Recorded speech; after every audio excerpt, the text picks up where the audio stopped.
விருதுகள் வழங்கும் விழா தள்ளி போவதனால்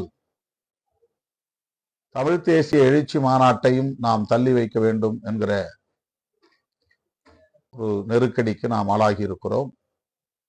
ஜூலை 5ஆம் தேதி விருதுகள் வழங்கும் விழாவை நடத்திவிட்டு ஜூலை 23ஆம் தேதியே தமிழ் தேசிய எழுச்சி மாநாட்டையும் நம்மால் ஒருங்கிணைக்க இயலாது.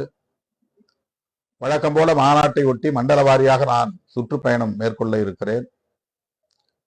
மண்டல வாரியாக என்றால் நாடாளுமன்ற தொகுதி வாரியாக அல்ல. நம் கட்சியிலே நாடாளுமன்ற தொகுதிகளை மண்டல வாரியாக பிரித்திருக்கிறோம். அப்படி அல்ல. சென்னை மண்டலம், கோவை மண்டலம், தென் மண்டலம், டெல்டா மண்டலம் என்று 4 அல்லது 5 இடங்களில் அரங்க நிகழ்வுகளை ஒருங்கிணைத்து உங்களை எல்லாம் சந்திக்க உள்ளேன். அந்த மாநாட்டை ஜூலை 23ஆம் தேதி நடத்த இயலாது என்கிற சூழலில்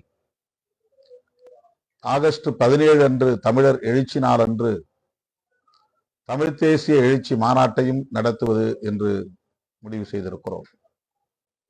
எனவே விருதுகள் வழங்கும் விழா ஜூலை 5, தமிழ் தேசிய எழுச்சி மாநாடு ஆகஸ்ட் 17. இதை தோழர்கள் நெஞ்சிலே இருத்தி